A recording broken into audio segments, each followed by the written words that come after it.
来讲一下这个 Apple Watch 吧。然后这个东西呢，其实因为它的这个保有量可能不是很大，所以的话它的配件还蛮贵的。说老实话，就是可能不知道你们在戴这个东西的时候有没有遇到过，就是手稍微随便一甩，然后不知道打在那个什么门把手啦，或者墙上的某些凸起来的东西上面，然后很容易就会碎掉。因为它那个虽然说是蓝宝石啦，还是怎么样的，好像运动版就不是吧，但是实际上还是蛮容易碎那个的，因为它屏幕整个是凸在那个表的那个金属壳外面的嘛，很多，而且随便就撞到什么东西硬的上面，它就很容易就碎掉了。但是这个配件因为就是可能因为之前的 Apple Watch 的保有量不是很高，然后做这个配件的厂商应该是蛮少的，然后这个东西它又没有基本上就整个屏幕的总成的话是没有第三方的 aftermarket 的 screen 的，然后所以的话你如果整个碎掉的话就只能整个换掉了。那个整个一个总成就是 touch screen 加上 display 那个一个 piece 蛮贵的，因为之前我最早的时候修这个东西，大概一块屏幕是要1250块钱，那基本上我就觉得就不用修了嘛都。然后现在的话呢，因为这种它表面上的那种 touch screen 那一层东西现在是有代替的了，有国产的了，稍微可能比原装的厚一点，但是基本上还可以用，100来块钱人民币。那这样子的话，如果是里层的那个 display 内层 OLED 屏没有坏的话，可以只换外面的那一层玻璃，这样的话就可以把维修的成本降到比较低的一个水准，那个这样才可以用得起嘛。那今天的话，我待会儿就给大家看一下怎么样去换那个苹果的那个手表的外屏。这个好像做的人不是太多哈。这个反正这样子如果能做出来的话，大概成本就在200块钱人民币左右，还算是弄得起的吧，有一点价值，可以省下800多块钱。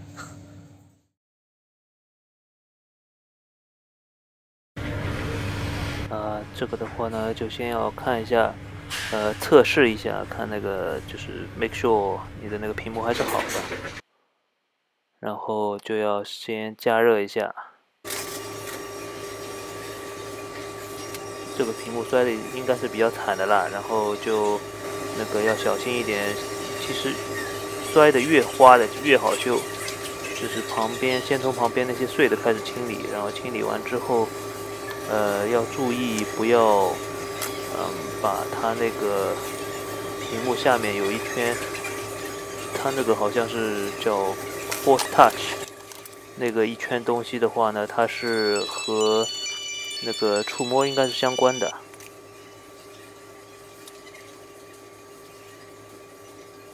然后小心一点，把那个四周的碎玻璃先清理掉，清理掉之后。再稍微加热一下，然后就可以用那种比较硬、有韧性一点的那种透明的那个薄膜，从中间这样子划过去，划过去以后就很容易就可以把它划开了。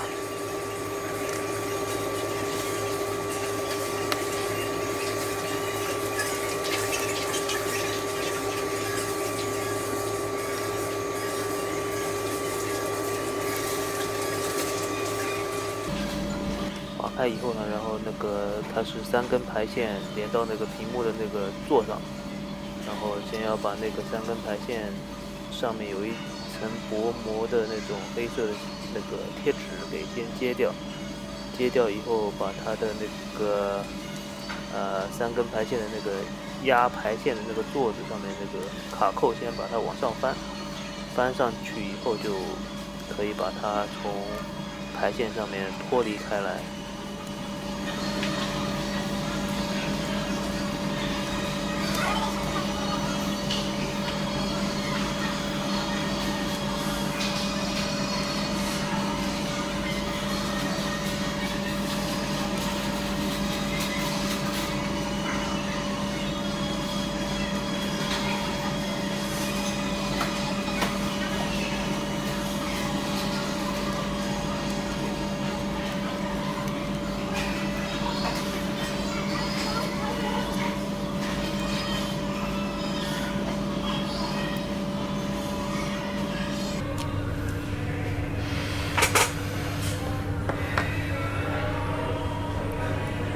这样子的话，那个屏幕就先拿下来了。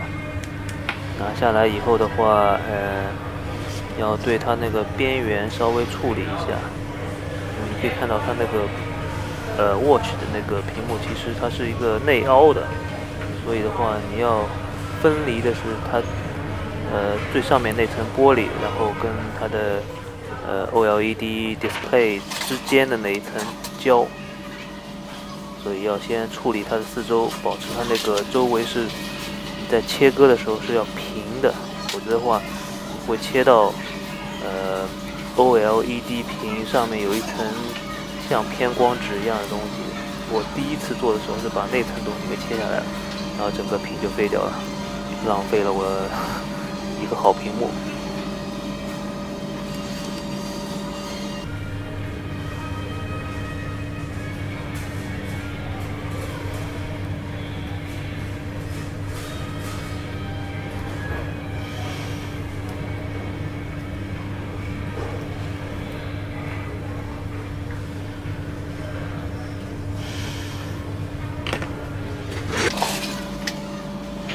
那个上面那层触摸呢，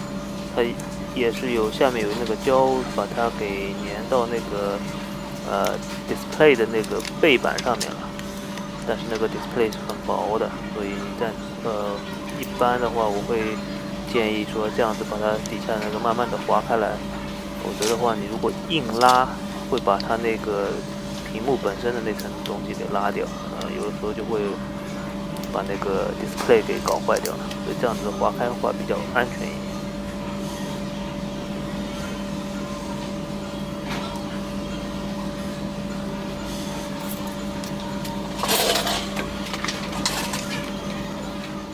然后现在就要开始把那个四周不平的地方用那个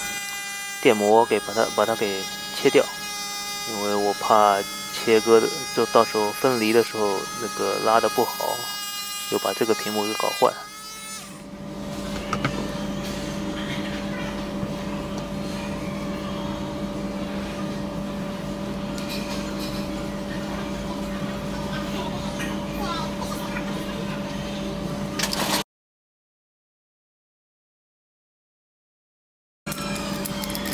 这个因为 Apple Watch 的那个屏幕比较小嘛，所以好像没有什么人卖那个专用的那种 OCA 胶的。然后我是用这种的，iPhone 4的胶，把它一切两半，就一半用来分割的时候好把它就是这个吸的时候比较好吸住，贴了这么一层东西的话，接下来的话就是加热分割，要切的部位一定要注意是顺着那个排线触摸那根那条排线。就一定要贴着它的底部，慢慢切进去，这样子的话，你就不会切到那个 display 那个上面去。这个屏太薄了，一定要小心一点切。其实的话，可能跟现在做那种曲面屏的 OLED 屏差不多吧，可能。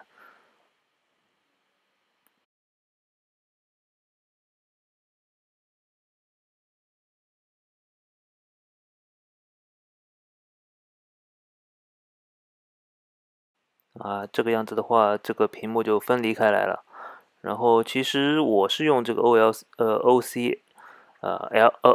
的胶干胶去做的，但是其实如果你没有那个压屏机的话，其实可以用那种最古老的重做屏幕的那种方法，用那种液态的紫外光固化的那种胶去做，效果其实也是一样的。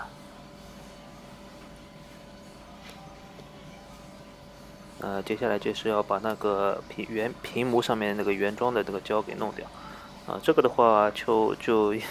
因为它也不可以用那个除胶的那个神器来弄，太薄了嘛，所以的话我就是这么反复加热，然后搓，最后是可以把它整个一片全部都完整的那个搓下来的，因为它就是用的那种 OCA 干胶。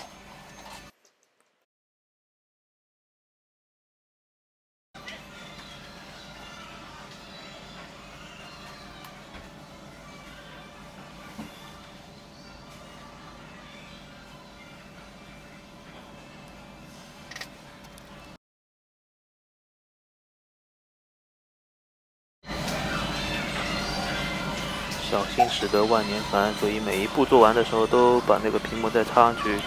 试验一下，那个还是不是工作，这样比较保险。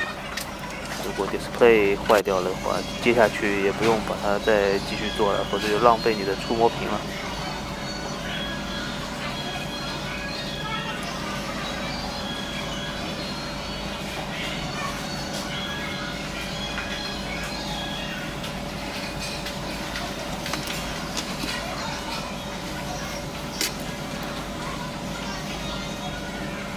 接下来就是要裁剪那个剩下来的一半 OCA， 然后我就是用这种笨一点办法了，那个沿着那个屏幕的边去用 mark 笔把它 mark 一下，然后就把留白的地方给剪下来就可以。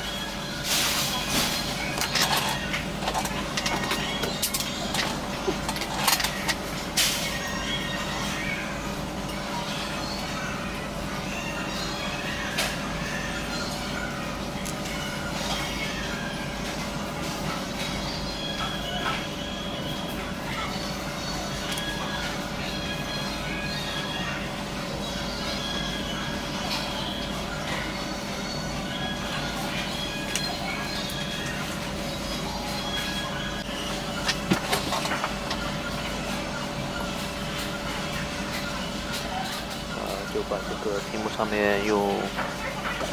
除胶液再把它整个清理一下，稍微的轻一点。我在下面垫了一层那个海绵，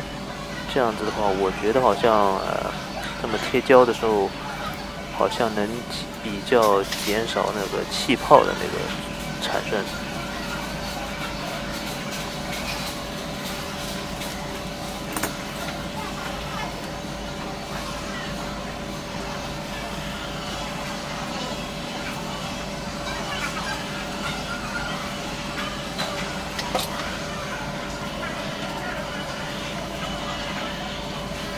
你可以看到是没有气泡的，还是没有，反正还没有经过除泡就已经没有气泡了，应该还是 OK 的。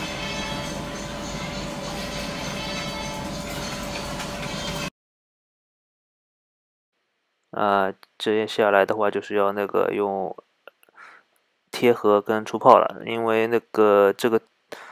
机器的话，我店里的空间实在太小了，然后我就没有把机器放在这店里面，在家里面做了个工作室。然后的话，因为这个 Watch 的尺寸，它也没有那个专门的贴合模具什么的，它只有这种的对位的模具。然后我的办法是，我没有用那个贴合机，而是用手指，就是用那个因为它 OCA 是平的嘛，然后你就是可能先从一个角开始，然后慢慢的挤，把它白色部分全部挤出来，慢慢的把它就等于说算是手工贴合吧。然后你就不要挤得太过，力量太大或者怎么样的。OCA 可能会比较难做一点，如果用那种液态的，其实会比较容易一点掌握吧，因为那样子的话好像至少没有我这种的不需要那个手感啦什么方面的这种经验。液态的话它可能比较好弄。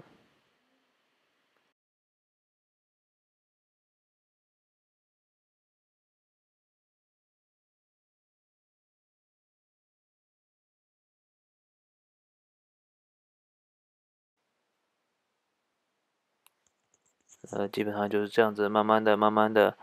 一点一点的往边缘去弄，然后其实留有一点点这样子中等尺寸的这些白色气泡的话呢，其实是没有问题的，因为到时候那个加压加压除泡的时候，这种尺寸的那个泡泡是一下子就可以去掉的，就不会成为未来的问题，不用太担心。如果是液态的那种光固胶的话，那就更简单了。你就是，但是那种东西我没有用过，可能也是像这样子一点点把那个气泡给排出来吧。然后到时候用那个紫外光固灯照一段时间，就很快就也算是贴合了吧。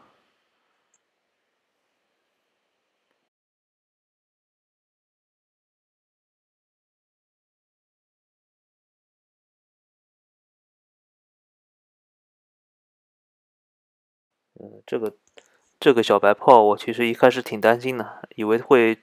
去除不掉，但是其实最后压出来它也没了，就一次一次过了都。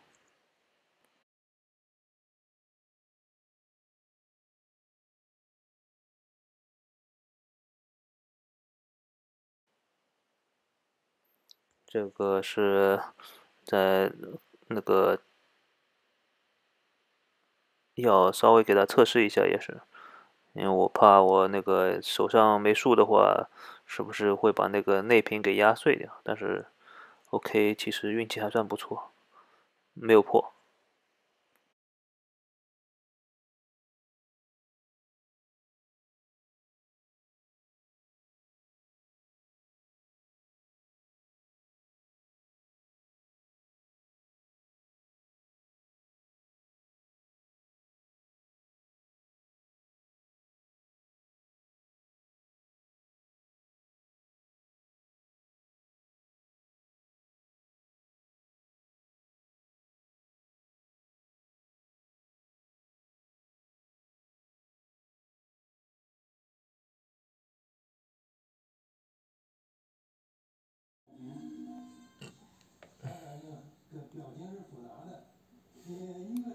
然后这就是出来的结果了。然后你可以看到上面是没有泡的，纯黑的一块，还是很满足的。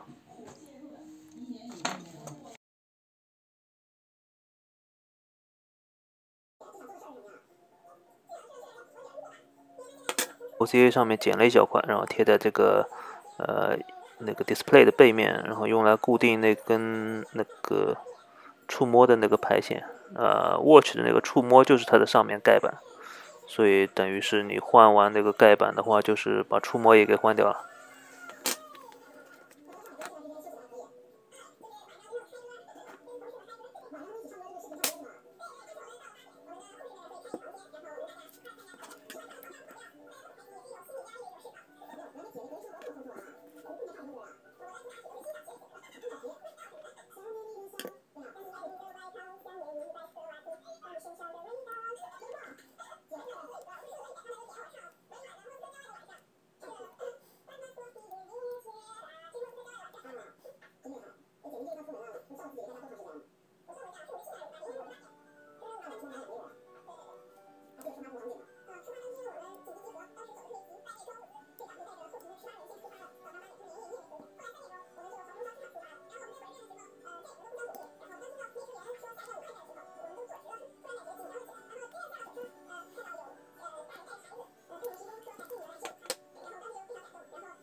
完了，然后发现真的是一点电都没有，然后开不了，就只能再充一会儿电，然后才能测试那个是不是触摸好用了。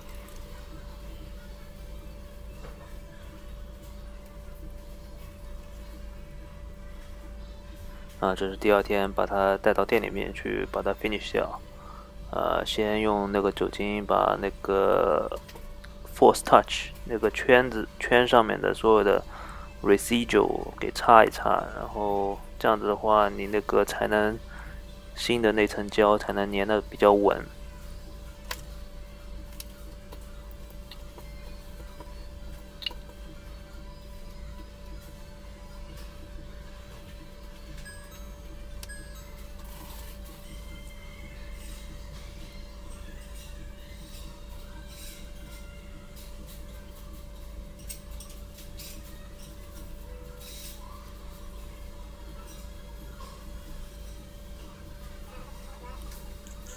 然后这个我就发现它那个3根排线有的时候真的是蛮难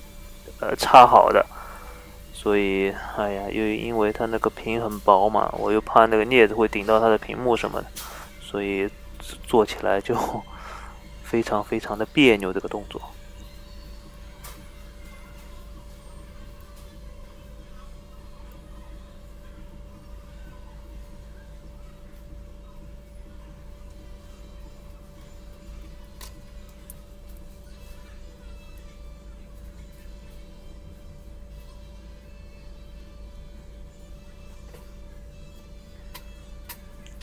因为这个是2代的，所以是比较老的那个型号，这个开机实在太慢了，老是要花好几分钟。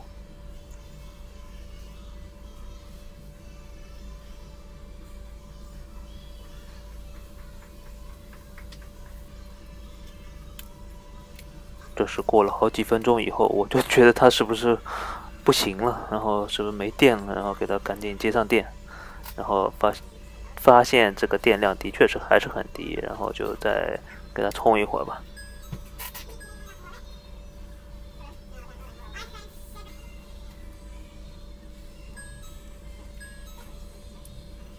又充了2分钟，然后觉得 OK 差不多了，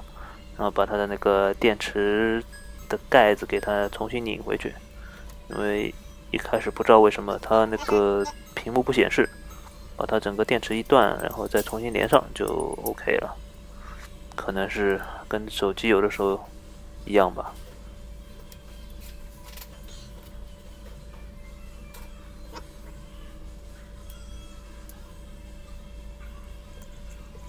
这个我就没有用那个淘宝上买来的那个框胶，我买了2个，但是那个双面胶实在太烂了，我去，尺寸都不对，啊，我只好用那个18000再给它粘一圈了，就是比较涂的时候手稳一点，速度控制比较好一点，那个流量控制好一点，应该是涂起来还是可以，能保证每个地方都比较平均的粘到胶水吧，这样子理论上应该还是可以防水的，但是我就不想他再去试这个水了，我就跟他说，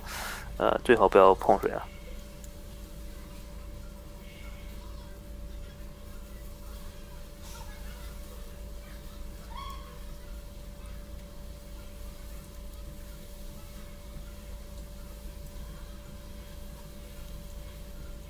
这种胶水的话，一般固化时间大概是2到3个小时，应该就是已经是差不多固化了。然后当然是你如果要最佳固化的话，可能要1整天这样，但是2、3小时，就已经是就是硬化了。过一段时间，然后这个差不多就已经可以拿下来了。拿下来以后，因为是人手工涂的嘛，所以不可能完全的完美，然后会有一点点那个凸出来的东西。然后这种胶水的话，你就用指甲这么沿着它那个金属边这边这样拖，然后它就会把那个多余的那些东西都可以全部去掉了。